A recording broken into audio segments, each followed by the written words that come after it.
Hi, this is Mike from Heaven Shall Burn, and I'm blowing it up on Capital Chaos TV.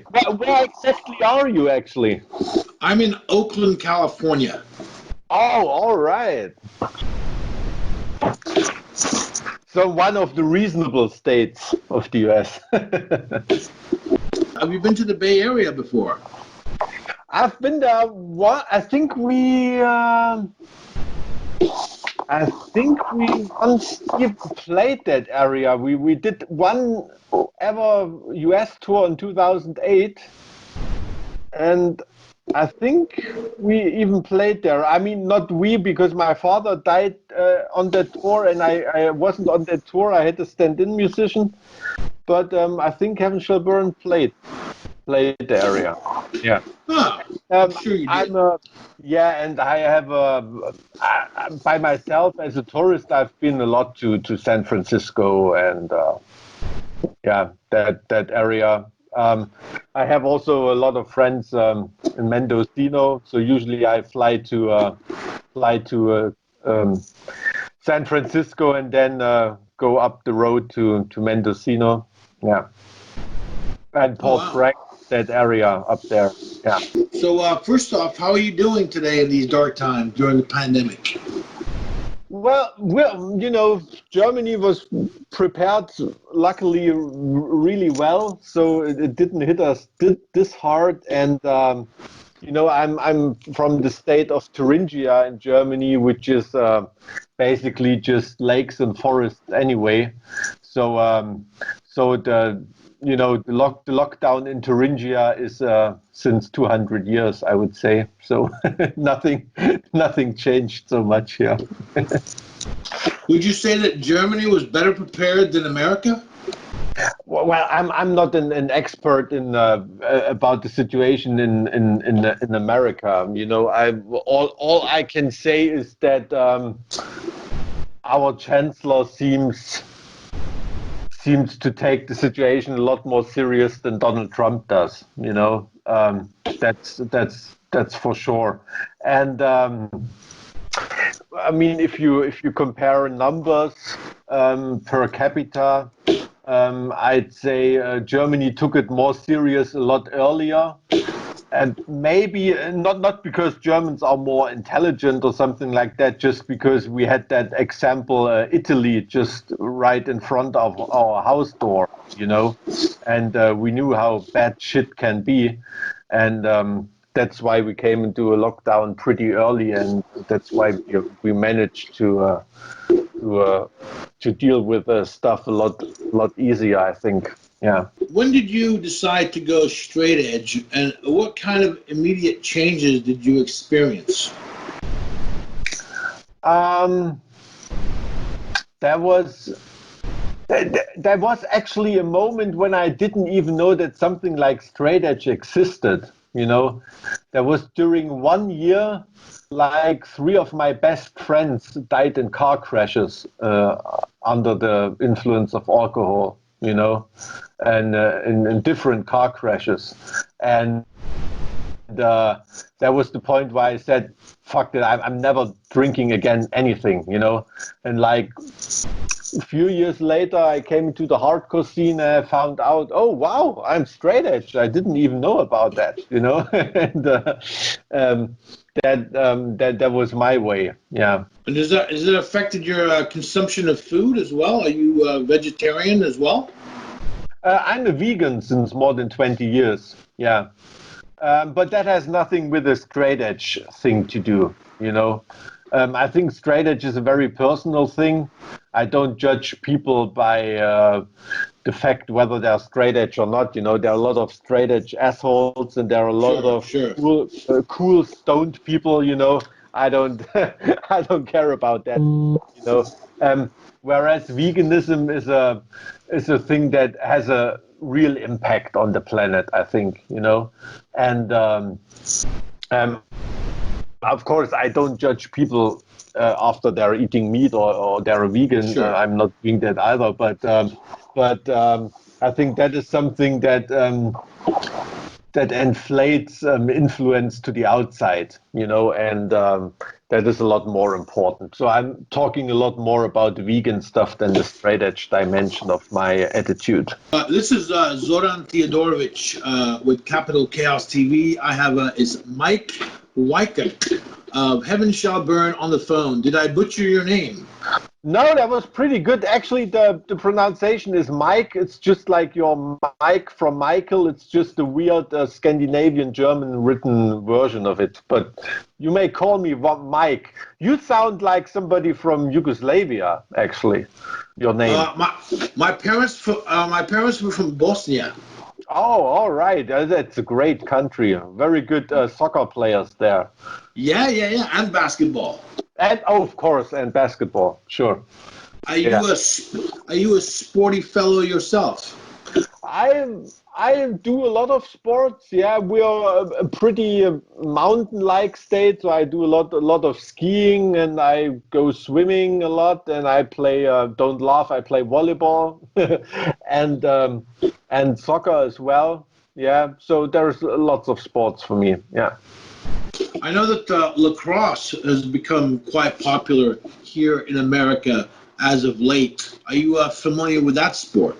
I know what it is, but I never saw a match, and I don't know any people who played it in Germany. I only know American or Canadian people that play it. But it's an interesting sport, yeah. It's like hockey on grass. Yeah. It's but in Germany, like hockey itself is very popular. So maybe that's why lacrosse isn't so popular here now. But it's growing as well. So Heaven Shall Burn has a new album of Truth and Sacrifice. Yeah. It's a pretty heavy title. Is it? I think it is. Yeah, but that's why you choose the record title, because it has some kind of an impact. And of course, there are two very strong words in the title. And the album is about the relation of the two terms. Yeah, we just had the feeling that this figure of truth is very important nowadays. I mean, you know how crazy times are. If there is a truth about a certain issue and you feel inconvenient with this truth, it just takes you 3 minutes of Googling, and then you find 5 other truths about the same issue, and you can choose from, like all these alternative facts and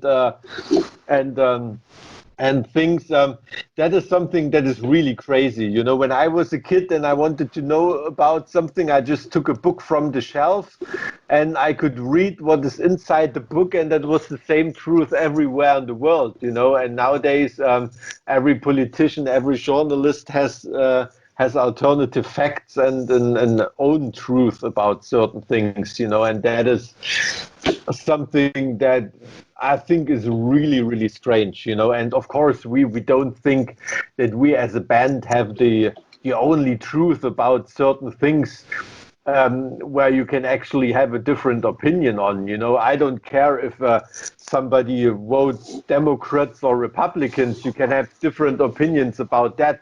But what we are trying to say is that there are things you can't have different opinions about. For example, is a human life from Africa less worth than a human life in Europe or North America, But these things are being discussed again as well. And there are people out there that want to rediscuss these basic truths, this basic ethic values, and that is something we mean by the truth. Why do you think it is that people can't just accept the truth for being the truth? Yeah, it's because they feel inconvenient with changing something in their lives, because when you get a fact, the first thing people think about is, okay, what does that mean for my life, and if things are not going so bad that they are on an existential level, then people tend to rather change the truth than their lives. You know, if you still have a choice, okay, you have the choice to ignore climate changes or not, you know, because it doesn't mean so much to your life at the moment. But in 100 years, it might be an existential question for you, you know, and you don't have the choice to ignore the truth anymore, you know. So the album is it's a long one. You put out 2 CDs. It also comes out with on a 2 CD DVD with a box set. It's quite a package you put together. Yeah, that was a very conscious statement. You know, we wanted to have like a bold, anachronistic statement that bands and metal fans can still have a double record, 100 minutes of really valuable music you have to work with, you have to get into it, you know, and not only these 1 or 2 songs in certain playlists on streaming services and just releasing 1 EP each year, you know, and all that stuff going on. We just wanted to have it the old school way, to have like a really important album in our band's history, you know, like a double record. That is always something special for the bands. Yeah, once again, you have a lot of guest appearances on this album. Yeah. You've always had guest appearances. Yeah, we always had it. But I mean, we don't choose our guests like that. We think, okay, who do we know and who's most prominent of these guests, and we invite those guests. You know, that's not the way we're thinking. We only invite people if they can add something to the song that we're not able to add by ourselves. You know, like in the song in the song, for example, what's it called? I'm forgetting about my own songs. The Sorrows of Victory, for example. We needed that gothic like clean voice, you know, and nobody in our band can sing like that. So we invited a friend who could sing like that, you know, just to give you an example. To add a bit of flavor to it, I suppose. Yeah, exactly. So to have a little bit more influences from outside the band as well, that is always something you have to look into. And you've had a pretty stable lineup for the most part.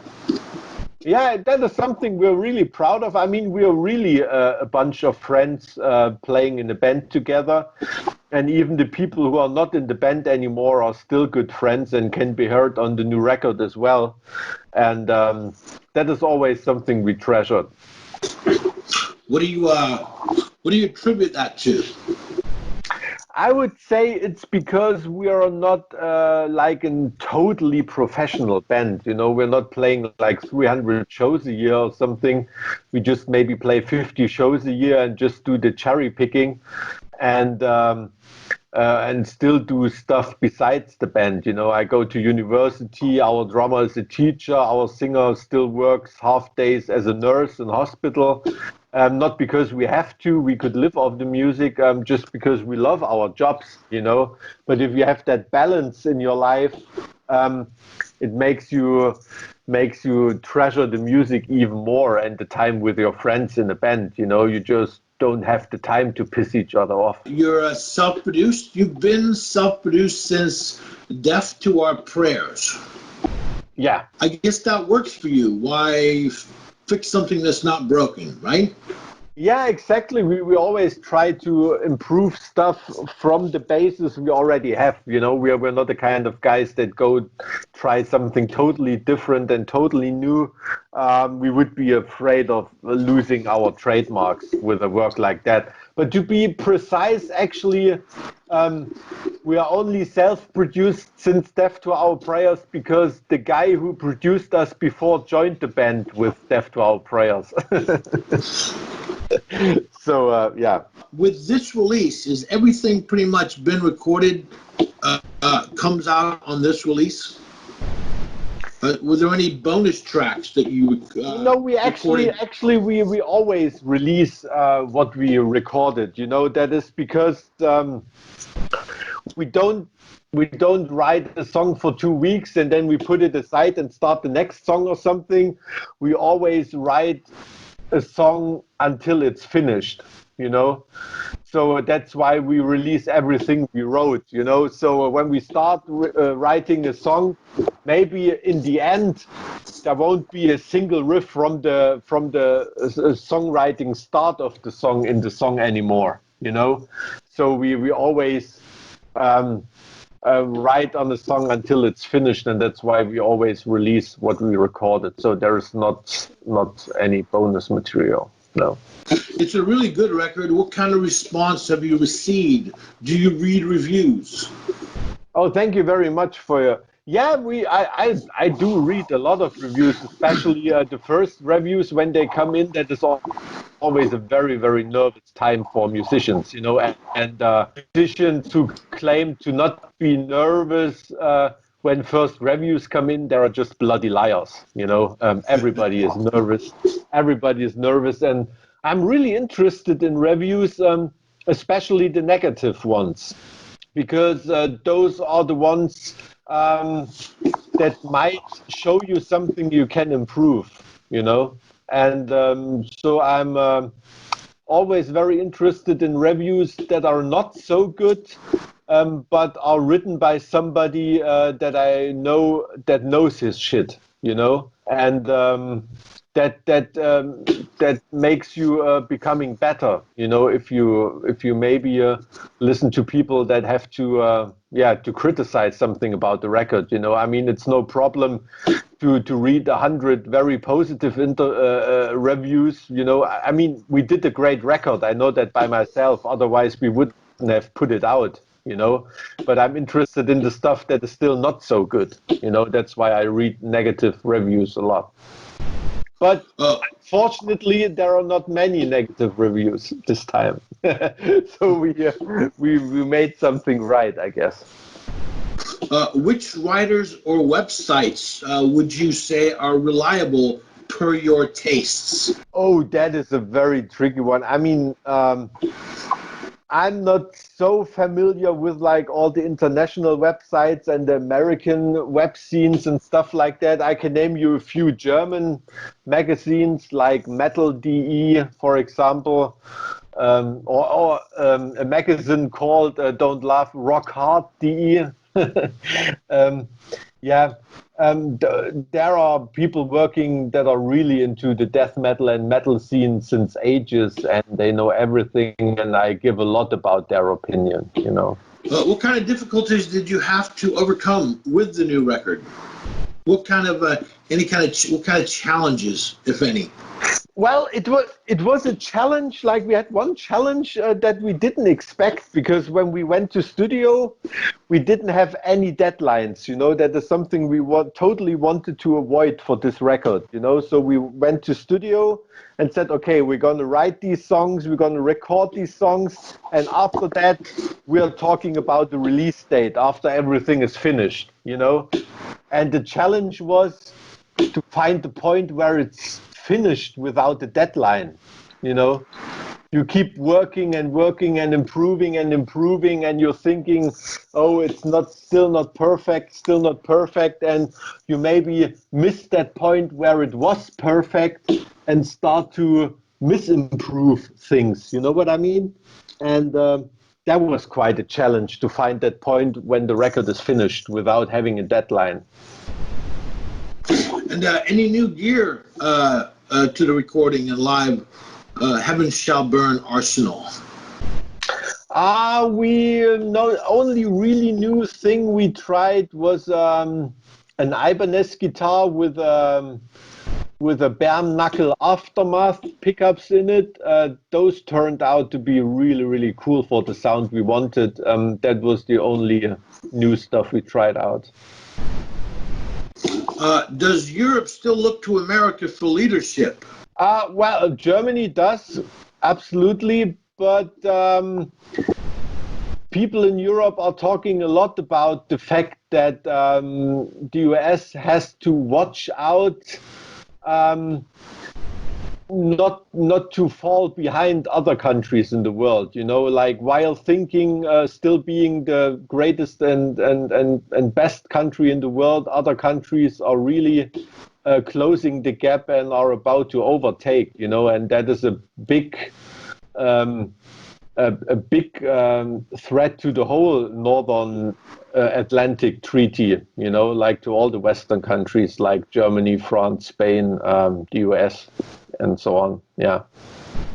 Is that China? China is the biggest. Is China the biggest? Not only China, also countries like India are taking over as well, or the Scandinavian countries, or think about how strong Russia became again. You know, I'm not talking about these countries like overtaking now, but they are on their way. You know, and if we still have in our so-called Western NATO world, if we still have that attitude that we are the biggest and the greatest, and our world set the standards, then we have to watch out to not be like the old Vogue, you know, in the future.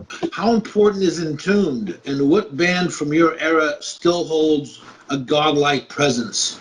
Entombed is important with LG Petrov on vocals, you know. And I mean, of course, Clandestine doesn't have LG Petrov on vocals, and it's also a very important record. But from a live point of view, Entombed to me only counts with LG Petrov on the vocals. And Entombed is one of my all-time favorite death metal bands. Very close to Dismember, but Dismember is eternal number one to me. And and you were asking for a band out of my area?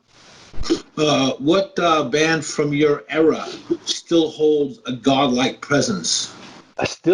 From my era, still holds a godlike presence. That is, of course, Rammstein in Germany. And I'd say from the whole metalcore sector, the band who pretty much invented it and still plays it the best is Killswitch Engage. There is no doubt.